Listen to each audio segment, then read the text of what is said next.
ఉందండి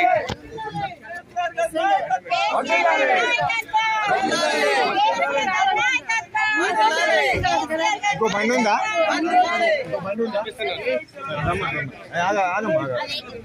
స్వాతంత్ర దినోత్సవం రోజు యావత్ భారతదేశానికి స్వాతంత్రం వచ్చిన తెలంగాణ రాష్ట్రాన్ని కొట్లాడుకొని సాధించుకున్నా కూడా ఈ రోజు కొత్తగూడెం జిల్లాకు స్వాతంత్రం రానట్టుగా ఉంది. ఇంకా కూడా కాంగ్రెస్ ప్రభుత్వంలో ఈ రోజు ముఖ్యమంత్రి రేవంత్ రెడ్డి గారు వస్తున్నారు అనేసి టీఆర్ఎస్ నాయకులు నిర్వహించారు.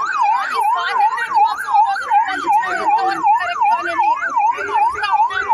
ఇది యావత్తు కొత్తగూడెం జిల్లానే కాదు తెలంగాణ రాష్ట్రంలో సిద్ధపడాల్సినటువంటి విషయం.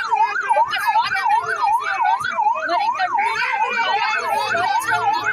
మరి నిరసన ఇంతటి జనాలను తరలిస్తూ కొత్తగూడెం జిల్లా నిండగొడుతూ ఎక్కడో ఒప్పుకునేది లేదు. అక్కడ రైతులు సంతోషంగా కొత్తగూడెం జిల్లా రైతాంగం కూడా సంతోషంగా ఉండాలి. కొత్తగూడెం జిల్లా నీళ్లు రావాలి అనేటటువంటి ఉద్దేశం తప్ప ఎవరిని ఇబ్బంది పెట్టాలనే ఉద్దేశం లేదు. మా కొత్తగూడెం జిల్లాలకు నీళ్లు ఇస్తామన్న చేయాల్సిందే అనేసి ఈ రోజు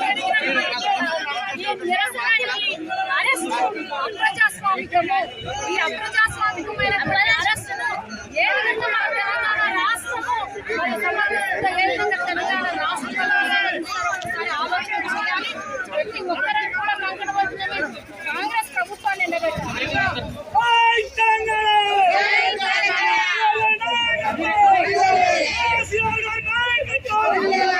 Vamos!